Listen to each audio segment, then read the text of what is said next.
بسم الله الرحمن الرحيم. الحمد لله الذي هدانا لحمده وجعلنا من أهله لنكون لإحسانه من الشاكرين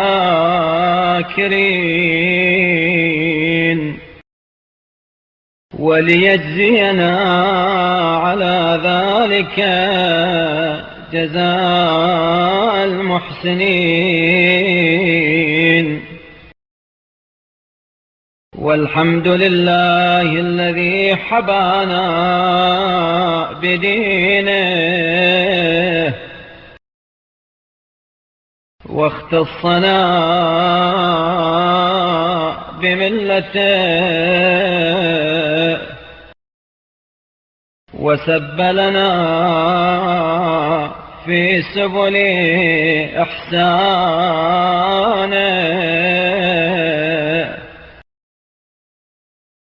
لنسلكها بمنه إلى رضوانه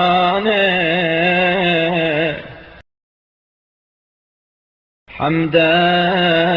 يتقبله منا ويرضى به عنا.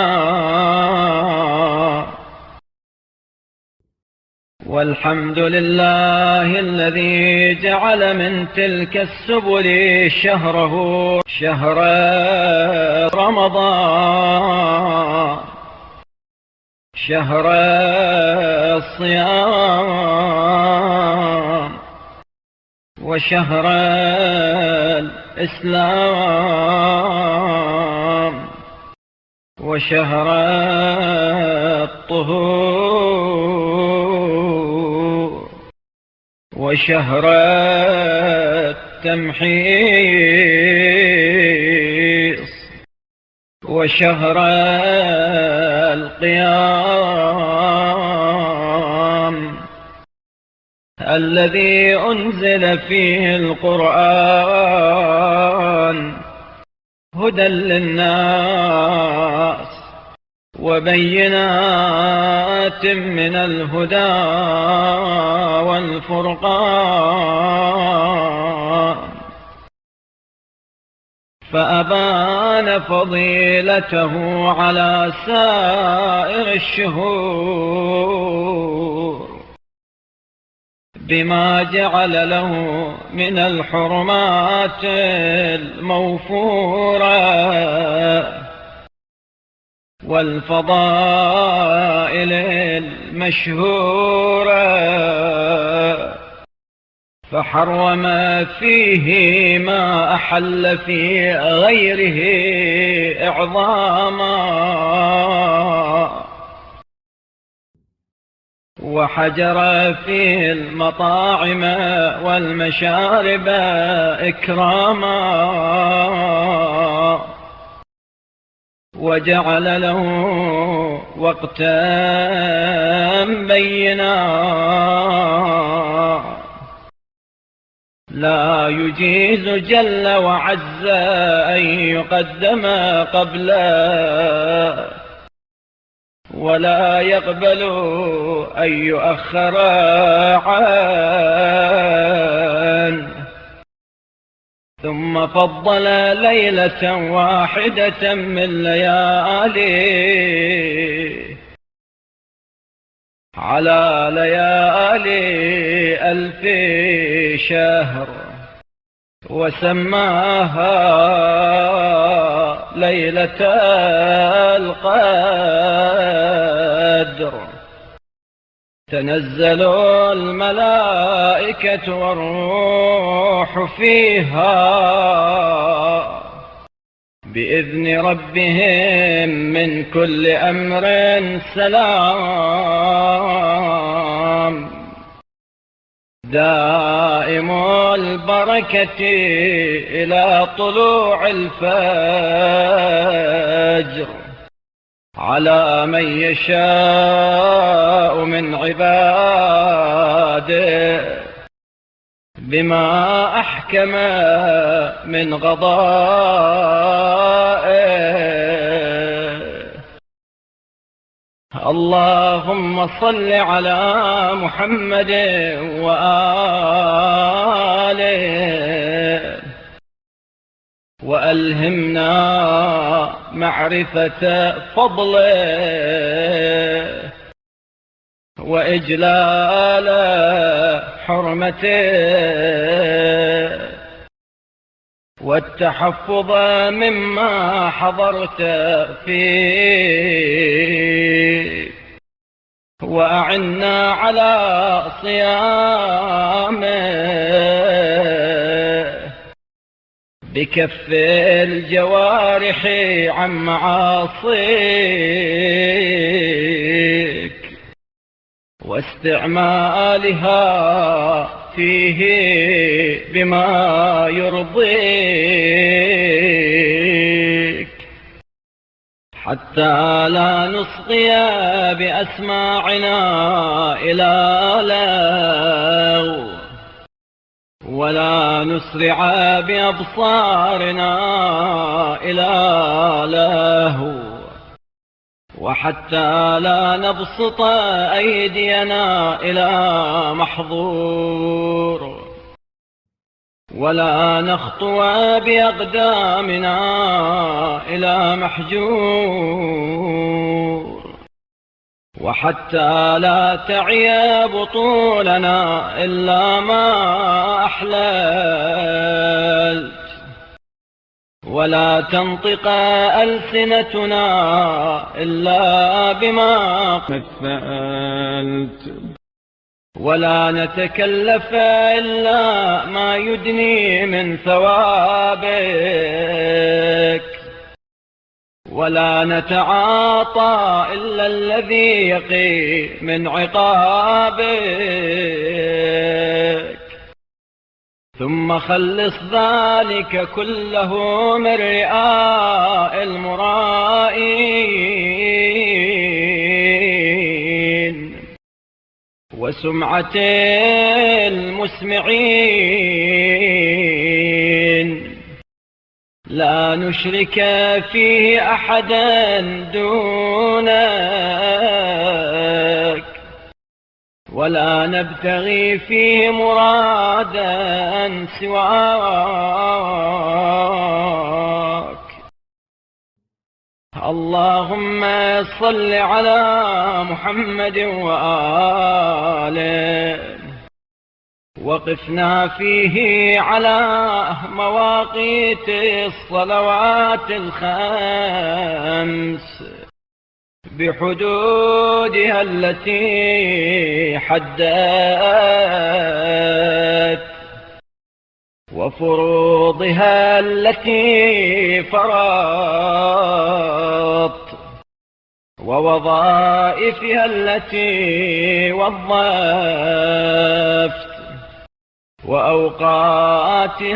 التي وقت، وأنزلنا فيها منزلة المصيبين لمنازلها الحافظين لأركانها المؤدين لها في أوقاتها على ما سنه عبدك ورسولك صلواتك عليه وآله في ركوعها وسجودها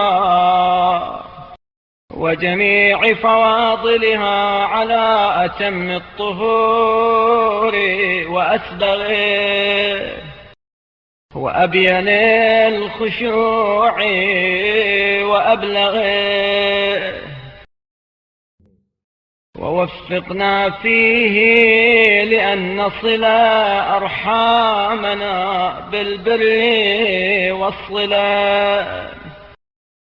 وأن نتعاهد جيراننا بالإفضال والعطية، وأن نخلص أموالنا من التبعات،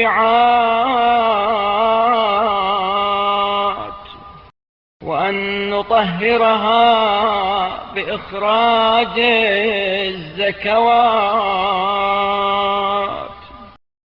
وأن نراجع من هاجرنا، وأن ننصف من ظلمنا، وأن نسالم من عادانا. حاشا من عودي فيك ولك، فإنه العدو الذي لا نواليه، والحزب الذي لا نصافيه، وأن نتقرب إليك فيه من الأعمال الزاكية بما تطهرنا به من الذنوب،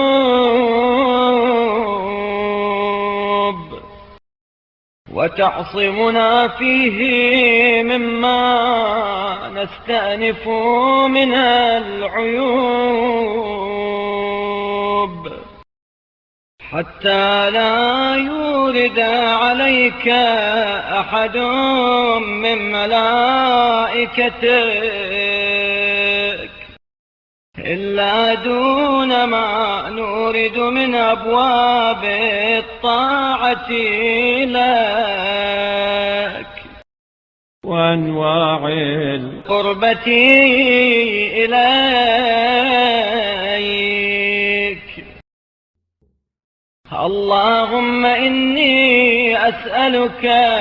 بحق هذا الشهر وبحق من تعبد لك فيه من ابتدائه إلى وقت فنائه، من ملك قربته أو نبي أرسلته أو عبد صالح اختصصته، أن تصلي على محمد وآله، وأهلنا فيه لما وعدت أولياءك من كرامتك، وأوجب لنا فيه ما أوجبت لأهل المبالغة في طاعتك، واجعلنا في نظم من استحق الرفيع الأعلى برحمتك. اللهم صل على محمد وآله، وجنبنا الإلحاد في توحيدك، والتقصير في تمجيدك، والشك في دينك، والعمى عن سبيلك، والإغفال لحرمتك، والانخداع لعدوك الشيطان الرجيم. اللهم صل على محمد وآله، وإذا كان لك في كل ليلة من ليالي شهرنا هذا رقاب يعتقها عفوك أو يهبها صفحك، فاجعل رقابنا من تلك الرقاب، واجعلنا لشهرنا من خير أهل وأصحاب. اللهم صل على محمد وآله، وامحق ذنوبنا مع إمحاق هلاله، واسلخ عنا تبعاتنا مع انسلاخ أيامه، حتى ينقضي عنا وقد صفيتنا فيه من الخطيئات، وأخلصتنا فيه من السيئات. اللهم صل على محمد وآله، وإن ملنا فيه فعدلنا، وإن زغنا فيه فقومنا، وإن اشتمل علينا عدوك الشيطان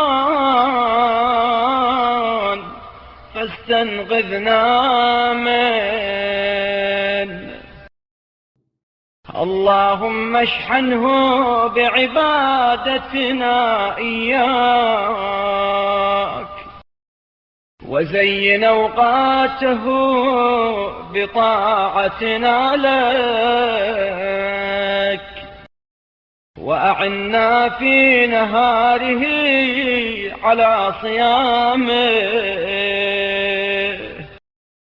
وفي ليله على الصلاة والتضرع إليك والخشوع لك والذلة بين يديك،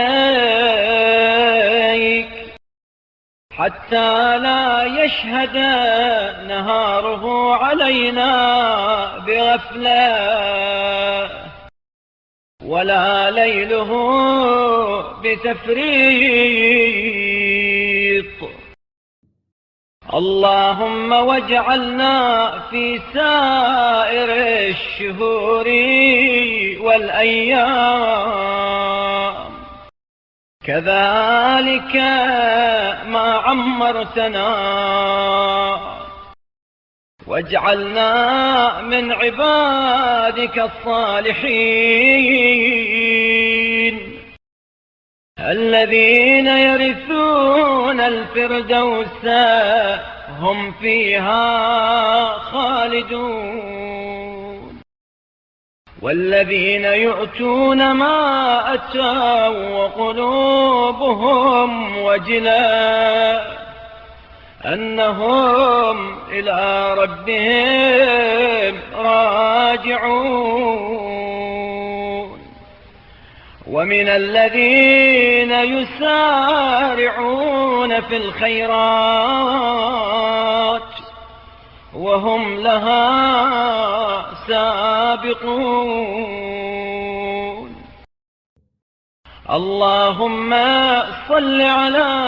محمد وآله في كل وقت وكل أوان وعلى كل حال، عدد ما صليت على من صليت عليه، وأضعاف ذلك كله بالأضعاف التي لا يحصيها غيرك. إنك فعال لما تريد